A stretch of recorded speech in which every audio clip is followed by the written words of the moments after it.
और परमेश्वर आप सबको आशीष करे। कैसे हैं आप लोग? मैं उम्मीद करता हूं कि आप सब ठीक होंगे। और पिछले दिनों में आप सब ने क्या जो प्रार्थना आप लोगों ने सुना, तो आप लोगों ने उस प्रार्थना में आशीष पाया होगा। बहुत सारे लोगों की गवाहियों को मैंने सुना, बहुत सारे लोगों का जो है निवेदन भी मैंने पढ़ा। सच में प्रभु, इतने सारे लोग दुखी हैं, बहुत सारे लोग इतना दुखी हैं, तो उन लोगों के लिए हमने प्रार्थना भी किया। हम लोग प्रार्थना भी करते हैं आप लोगों के लिए, जो भी निवेदन आप भेजते हैं। लेकिन आज हम लोग कुछ विषयों पे बात करने के लिए जा रहे हैं। जैसा कि आप लोग चाहते हैं कि मेरे जीवन में परमेश्वर कुछ चमत्कार कार्य करे, मेरे जीवन में परमेश्वर कुछ अद्भुत कार्य करे, तो उसी विषय में कि कैसे परमेश्वर हमारे जीवन में चमत्कार कार्य करता है। क्योंकि कई बार हमें यही लगता है कि जो है हम अपना प्रार्थना जो है निवेदन दे देंगे या प्रार्थना करवाएंगे तो चमत्कार हो जाएगा, होगा। बट हम लोग कुछ बातों को देखेंगे, क्योंकि जैसे कि हम सब जानते हैं कि परमेश्वर हमारा चमत्कार करने वाला परमेश्वर है। तो आज हम लोग इस टॉपिक को देखते हैं, how to receive miracle from God. तो आज कैसे हम परमेश्वर के उन चमत्कार को प्राप्त करें, आइए हम कुछ बातों को देखते हैं।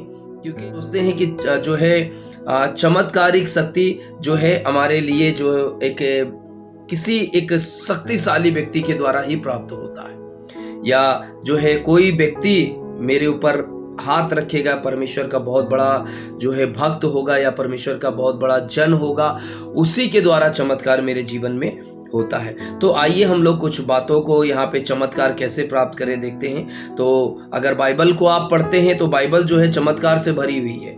आप पूरे बाइबल को आप देख लीजिए, हर जगह पे कितने ऐसे चमत्कार हुए हैं जो प्रभु यीशु मसीह ने किए हैं, उनके चेलों ने किए हैं, या लोग जो है खुद प्रार्थना के द्वारा चमत्कार को प्राप्त कर पाए हैं। तो परमेश्वर के लोगों के जीवन में जो है आप देखते हैं, हर दिन हर समय सुनते भी हैं कि परमेश्वर के लोगों के जीवन में अद्भुत चमत्कार हुए हैं। और जब हम बाइबल में बहुत सारी ऐसी घटनाओं को ध्यान से पढ़ते हैं, तब हमें पता चलता है कि आखिर ये चमत्कार हुए कैसे और होते कैसे हैं, यीशु मसीह ने भी कैसे किए। तो आइए कुछ हम लोग बातों को इसमें देखते हैं, रास्ते हैं जो कि हम लोग चमत्कार प्राप्त कर सकते हैं। तो सबसे पहले मैं आपको बताना चाहता हूं, अगर आपके पास डायरी पेन है तो नोट कर लीजिए। सबसे पहली बात तो है, प्रार्थना जो है एक चमत्कार को लेकर आती है। अगर याकूब 5:16 में पढ़ेंगे तो उस वचन में आपको ये मिलेगा, और वचन जब इस प्रकार से कहता है कि धर्मी जन की सामर्थी प्रार्थना के प्रभाव से बहुत कुछ हो सकता है, या धर्मी जन की प्रार्थना के द्वारा जो है चमत्कार होता है, धर्मी जन की प्रार्थना के द्वारा जो है बहुत कुछ संभव हो सकता है। तो बाइबल को अगर हम अच्छे तरह से पढ़ेंगे तो वहां बिना प्रार्थना के कोई भी चमत्कार नहीं हुए हैं। और जब प्रार्थना हुआ है या प्रार्थना किया गया है तो चमत्कार कार्य वहां पे हुआ है। क्योंकि हैं कि जब कोई व्यक्ति बहुत ही टूट जाता है और वो टूट कर जब दिल से प्रार्थना करता है, तो उस प्रार्थना के प्रभाव से जो है चमत्कार होता है। आपके जीवन में भी बहुत सारी परेशानियां होंगे, आप रो रहे होंगे, आप उसको लेकर हताश होंगे, व्याकुल होंगे, आपको लग रहा होगा कौन मुझे जो है इससे छुड़ाएगा। तो मैं आपको एक ही बात बताना चाहता हूं, दुनिया में कोई भी ताकत ऐसा नहीं है, कोई भी मनुष्य ऐसा नहीं है जो आपको आपकी परिस्थितियों से निकाल सके। केवल एक ही है, वो है प्रभु यीशु मसीह। और वो हमेशा हमसे कहता है निरंतर प्रार्थना में लगे रहो, हर समय प्रार्थना करो, क्योंकि प्रार्थना जो है एक चमत्कार को लेकर आती है। और प्रार्थना जो है, बाइबल कहती है कि जब आप प्रार्थना करते हैं तो परमेश्वर आपके द्वारा आपके लिए युद्ध लड़ता है। हालेलुया, आपके लिए युद्ध लड़ता है। जैसे हम देखते हैं कि एक बाइबल में एक स्त्री के बारे में, हन्ना के बारे में देखते हैं कि जब वो बांझ थी, उसने जो है बड़े ही टूट कर बिलख कर उसने अपने हृदय से उसने प्रार्थना किया, और परमेश्वर ने जो है उसकी प्रार्थना को सुना। तो आपके जीवन में भी जरूर परमेश्वर प्रार्थना को सुने, ये भी प्रभु चमत्कार कार्य करेगा। तो जरूर जो है मेरा पहला पॉइंट यही है कि प्रार्थना हमारे जीवन में बहुत ही ज्यादा इंपॉर्टेंट है। दूसरी बात है कि संकट के समय में परमेश्वर की स्तुति आराधना करना। क्योंकि कई बार हम ये चीज देखते हैं बहुत सारे विश्वासियों के जीवन में, जब एक संकट अपने जीवन में आता है ना, तो हम क्या करते हैं, सबसे पहले हम उस संकट के समय में परमेश्वर को भूल जाते हैं। या हमारे मन में एक ऐसा संदेह उत्पन्न होने लगता है कि मैंने 5 साल प्रार्थना किया, 4 साल प्रार्थना किया, तो ये संकट क्यों आया मेरे जीवन में। और जब ऐसा हमारे मन में कुछ बातें उत्पन्न होती हैं तो हमारा विश्वास क्या हो जाता है, टूट जाता है और हम परमेश्वर को स्तुति आराधना करना छोड़ देते हैं, उसको पुकारना बंद कर देते हैं, उसके सम्मुख जाना बंद कर देते हैं, उससे बातें करना बंद कर देते हैं। तो हमें जो है इस चीज को नहीं करना है। हमें सबसे पहले, कितना भी बड़ा संकट हो आपके जीवन में, कितनी बड़ी आपके जीवन में जो है परिस्थितियां आपके विपरीत हो या आपके हाथ में ना हो, तो सबसे पहले आपको जो है संकट के समय में परमेश्वर के सम्मुख स्तुति आराधना करना। मुझे एक वचन को जब मैं यहाँ पे देखता हूँ, दूसरा इतिहास 20 अध्याय 1 से 26 तक अगर आप पढ़ोगे दूसरा इतिहास, तो यहाँ पे एक व्यक्ति के बारे में बताया गया है जो कि एक राजा था, यहोशापात नामक राजा, जो यरूशलेम के यहूदा में राज्य करता था। मैं थोड़ा सा इसके ऊपर नजर डालना चाहता हूं ताकि आपको अच्छे से समझा सकूं। वो परमेश्वर का बहुत आदर करता था और भय भी मानता था। एक दिन जब उसके राज्य में 3 राज्य की सेनाओं ने एक साथ चढ़ाई कर दी, तब वो घबरा गया और उपवास प्रार्थना करके परमेश्वर की खोज करने लगा। तो कई बार हम लोग ये बातें करते हैं कि मेरे चारों तरफ से जो है परेशानियों ने घेर लिया, कहीं रास्ता नहीं है। तो उस समय हम क्या करते हैं? उस समय क्या हम घुटने लगाते हैं या उपवास करते हैं, क्या करते हैं? क्योंकि बाइबल में जो कुछ लिखा है यहाँ पे बहुत सारे चीजों को तो यूं ही नहीं लिखा है, वो मेरे और आपके विषय में कि हम भी उसी प्रकार से करें। लेकिन आज के समय में अगर मैं देखता हूं तो विश्वासियों के जीवन में ऐसा कार्य करने के लिए जो है मन नहीं है, या उनका हृदय जो है पूरी तरीके से टूट के बिखर चुका है। मगर मेरे प्रियो, मैं बताना चाहता हूं कि जब यहोशापात ने उपवास प्रार्थना करके परमेश्वर की खोज करने लगा, तब परमेश्वर ने अपने एक भविष्यवक्ता के द्वारा उससे एक उपाय बताया कि उस युद्ध में स्तुति आराधना करते हुए जाना, तुझे जो है जय प्राप्त होगी, तो तू जीत जाएगा। ये एक उपाय को जो है परमेश्वर ने अपने भविष्यवक्ता के द्वारा यहोशापात के सम्मुख जो है पहुंचाया। तो ये परमेश्वर ने क्यों कहा, और ऐसा ही यहोशापात ने किया। और जो है बाइबल बताती है कि उस युद्ध में अद्भुत चमत्कार हुए और जो है वो यहोशापात उसमें जो है जय भी हुआ, विजय भी पाया। तो ऐसा क्यों हुआ? क्योंकि परमेश्वर चाहता है कि हम लोग जो है शारीरिक तौर से अगर लड़ाई करेंगे तो शायद ही जीत सकते हैं, शायद ही क्या, जीत ही नहीं सकते। क्योंकि हमारी लड़ाई जो है संसार के लोगों से नहीं है, हमारी लड़ाई जो है आत्मिक अधिकारियों से है, जो संसार में दिखाई नहीं देते हैं, तो उन दुष्शक्तियों से है। तो इसीलिए जो है हम अपने बल से कोशिश ना करें, हम कोशिश करें कि हम ज्यादातर परमेश्वर के सम्मुख प्रार्थना करके, स्तुति आराधना करके हम जाएं, ताकि हम परमेश्वर के द्वारा अद्भुत चमत्कार को प्राप्त कर सके।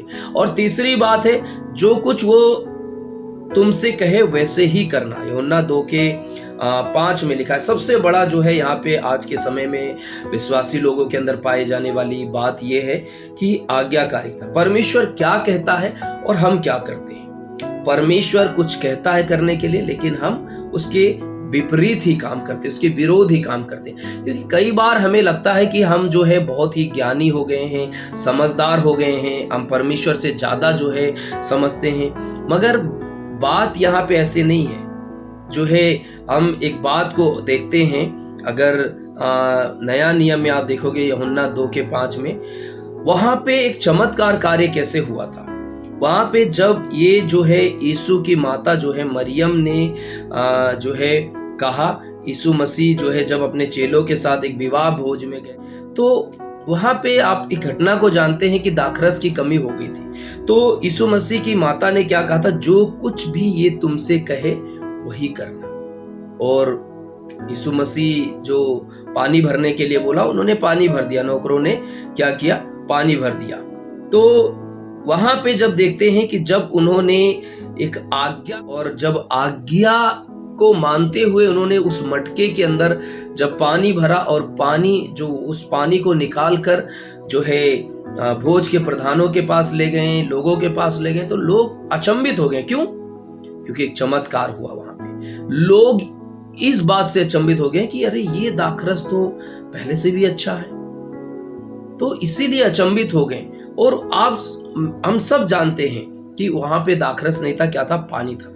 लेकिन जो मरियम थी, उन्होंने जो है वहां पे जो लोग थे, जो सेवक थे, उनसे कहा जो कुछ भी ये कहे वही करना। तो आज जो है सबसे बड़ी समस्या है अनाज्ञाकारिता को करना। बाइबल हमें क्या कहती है? हम करते कुछ और हैं। बाइबल हमें जो आज्ञा देती है हम उसको छोड़कर जो हमें अच्छा लगता है या हमारे लिए अच्छा सुविधाजनक होता है, लेकिन नहीं, मैं आपको बताना चाहता हूं, जब एक आज्ञाकारिता में आप चलोगे, जो भी यीशु मसीह आपसे कहे, बाइबल आपसे कहे, जब आप उसको करते हैं तो वो चमत्कार लेकर आती है, चमत्कार लेकर आती है। जैसे कि आप देखोगे पतरस नाव में भी आज्ञा मानने के द्वारा मछलियों से भरी हुई क्या किया उसने, जो है एक जाल को उसने खींचा, मछलियों से भरी हुई, केवल और केवल आज्ञा मानने के द्वारा। तो जो कुछ भी बाइबल आपसे कह रही है, यीशु आपसे कह रहा, उसी को आप करें, जरूर आपके जीवन में चमत्कार होगा। हालेलुया। और चौथी बात है, यहां पे हम देखते हैं चमत्कार पाने के लिए सामर्थ्य रीति से बोलना, सामर्थ्य रीति से। क्योंकि हम लोग तो आज के समय में हर समय नेगेटिव ही बोलते हैं, नहीं होगा, पता नहीं होगा या नहीं होगा, या कुछ गलत ही बोलते हैं। या कभी कभी हम लोग जब बोलते हैं तो मुंह खोलते हैं तो हमेशा हमारे शब्द ऐसे होते हैं कि किसी को नुकसान पहुंचाए। लेकिन बाइबल कहती है, नीति वचन 18 की 21 में पढ़ोगे, और जो है वहां पे लिखा है कि जीव के बस में मृत्यु और जीवन दोनों होते हैं। जीव के बस में मृत्यु और जीवन दोनों होते हैं। जो उसे काम में लाना जानता है उसका क्या करेगा? फल भोगेगा, जो भी उसको काम में लाना जानता है। तो ईश्वर के ने अपने एक नबी को एक तराई में लेकर गया और तराई में मरे हुए लोगों की हड्डियों से जो है वहां पे कहा कि भविष्यवाणी कर, जो कि तो फिर परमेश्वर ने जो है उस दास से, एजकेहल से पूछा, क्या यह हड्डियां जीवित हो सकती हैं? तब एजकेहल ने कहा, परमेश्वर आप ही जानते हैं। तब परमेश्वर ने कहा, हड्डियों से भविष्यवाणी करते हुए कहे, बोल हे हड्डियां, यहोवा का वचन सुनो और तुम जी उठोगे। तो आज हम लोग कैसे जो है अपने आप को जो है परमेश्वर अपने शब्दों के द्वारा या अपने बोलचाल के द्वारा आशीषित करते हैं? कैसे? क्योंकि यहाँ पे यजकेहल से परमेश्वर ने कहा कि हड्डियों से भविष्यवाणी कर, बोल हे हड्डियां, यहोवा का वचन सुनो और तुम जी उठोगे। ऐसा ही हो गया, जब यजकेहल ने बोलना शुरू किया तो ऐसे ही हो गया। तो मैं एक चीज आपको बताना चाहता हूं, परमेश्वर जो है आपसे भी यही कहता है कि अपनी समस्या के जो है हमारे जीवन में जो समस्या, उसका गुणगान हम हमेशा गाते रहते हैं, जो उसको बंद करें। हमेशा कहते रहते हैं ये नहीं हुआ, वो नहीं हुआ, ऐसे नहीं हो रहा, वैसे नहीं हो रहा है, तो उसको हम बंद करके और उसके विरोध में जाकर घोषणा करें, जैसे यजकेहल ने किया।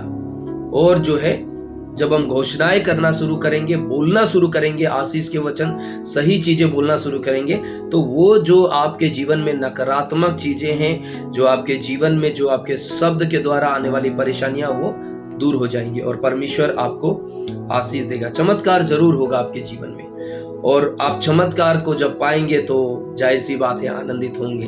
तो प्रभु आपके जीवन में बहुत आशीष करना चाहता है। बट मेरे प्रियो, आपके शब्द, क्योंकि शब्द को हम लोग रोक नहीं पाते हैं गलत बोलने से। हालेलुया। तो जरूर उसको ध्यान दें आप, और परमेश्वर के नाम को महिमा होने पाए। और पांचवी बात है, जो कि जो तुम्हें सताते उनके लिए भी क्या करें? प्रार्थना करें। अय्यूब 42 के 10 में लिखा है, जो आपके विरोध में गड्ढे खोदते हैं, आपके विरोध में कुछ षड्यंत्र रचते हैं, बाइबल कहती है उनके लिए भी प्रार्थना करो। क्योंकि अय्यूब ने जो है उनके लिए प्रार्थना की जो उससे ये बताने की कोशिश कर रहे थे कि उसके पापों के कारण ये हुआ है। तो कई बार हमें ये लगता है कि वो मेरे खिलाफ में बात कर रहा है, तो मैं उसके खिलाफ में मैं भी जाऊंगा। मैं भी उसके विरोध में ही बात करूंगा। उसने मेरे विरोध में ऐसे जो है षड्यंत्र रचा, तो मैं भी उसके साथ ऐसे ही करूंगा। मगर ये गलत है। प्रभु कहता तू अपने सताने वालों के लिए क्या कर, प्रार्थना कर। जब अय्यूब ने प्रार्थना किया उन लोगों के लिए जो उसको सता रहे थे, भला बुरा कह रहे थे, तो हम देखते हैं बाइबल में कि परमेश्वर ने अय्यूब के जीवन में सारा दुख दूर किया और अय्यूब को परमेश्वर ने आशीष किया, चमत्कार कार्य उसके जीवन में हुआ। तो परमेश्वर ने सारा दुख जो है अय्यूब के जीवन से क्या किया, दूर कर दिया, सारा दुख दूर कर दिया। और परमेश्वर जो है उसके जीवन में उसको बहुत सुंदर बेटे बेटियां भी दिया, और जो है बहुत सारे जो है लोग उसको जो सता रहे थे, उसकी निंदा कर रहे थे, उनके सामने उसको ऊंचा भी उठाया। तो इसीलिए बाइबल कहती है कि अपने सताने वालों के लिए प्रार्थना करना चाहिए। तो जब आप अपने सताने वालों के लिए प्रार्थना करोगे तो आपके जीवन में जरूर चमत्कार कार्य होगा, प्रभु जरूर चमत्कार कार्य करेगा। हालेलुया। तो चमत्कार पाने के लिए मेरे प्रियो, सबसे पहले हमें यही करना है जो आज 5 पॉइंट के द्वारा हमने बातचीत किया है, उसको हम लोग जो है रोज अपने जीवन में ऐसे करें, और रोज जो है हम अपने जीवन में चमत्कार प्राप्त करें। क्योंकि परमेश्वर जो है, बाइबल हमें ये सिखाती है, बताती है कि परमेश्वर अपने लोगों के लिए अद्भुत कार्य जो है हमेशा करता है और वो करने के लिए तैयार है। जब आप चाहेंगे तो जरूर प्रभु आपके जीवन में अद्भुत कार्य करेगा। अपने जीवन में जो है जो बातें आपको सिखाया गया उस बातों को अमल कीजिए और जो है अपने जीवन में चमत्कार को देखिए। तो प्रभु आपको आशीष करे। अगर आप चाहते हैं चमत्कार देखना तो जरूर आप ऐसा करें, और मैं विश्वास करता हूं आप बड़ी बड़ी गवाहियों को देंगे और आपके जीवन से जितनी भी परेशानियां सब जरूर दूर हो जाएंगी। क्योंकि प्रभु आपसे भी बहुत प्यार करता है और आपके लोगों से, आपके परिवार से प्यार करता है। हालेलुया। तो क्या आप विश्वास करते हैं? अगर विश्वास करते हैं तो कमेंट बॉक्स में हमें जरूर लिखकर भेजें, हाँ मैं विश्वास करता हूं। और मैं विश्वास करता हूं जब आप विश्वास करेंगे तो प्रभु आपके जीवन में चमत्कार कार्य जरूर करेगा। God bless you. जय मसीह की। अगर आपको ये वचन के द्वारा आशीष मिले तो जरूर आप जो है औरों को भी शेयर करें, सपोर्ट करें, इस चैनल को सब्सक्राइब करें अगर नए हैं, और सब्सक्राइब करके जो है आप कुछ बातें जो आपके जीवन में घटित हुआ है, और जो है अगर आपको कुछ परमेश्वर ने आशीष दिया तो हमें जरूर आप कमेंट बॉक्स में जो है अपनी गवाहियों को भी बताया कीजिए, ताकि हमें भी जो है थोड़ा सा उत्साहित होते हैं हम भी कि हम जो काम कर रहे हैं सच में परमेश्वर उसमें लोगों को आशीष दे रहा है। जो प्रार्थनाएं कर रहे हैं तो प्रभु आशीष दे रहा है। तो जरूर आप लोग जो है उसमें कमेंट बॉक्स में हमें अपनी गवाहियों को बताएं, शेयर करें इसको ज़्यादा से ज़्यादा लोगों तक, ताकि वो भी चमत्कार प्राप्त कर सकें और आप भी चमत्कार प्राप्त कर सकें। हालेलुया। और भी जो है प्रार्थना का वीडियो है, आप ज़रूर उसको सुने, रोज़ अपने घर पे लगा के रखें। अन्य भाषा की प्रार्थना है और बहुत सारी प्रार्थनाएं हैं, आप जरूर सुने। मैं विश्वास करता हूं आप चमत्कार अपने जीवन में जल्दी दिखेंगे। God bless you. जय मसीह की। आनंदित रहिए, प्रभु आपके साथ है। जय मसीह की।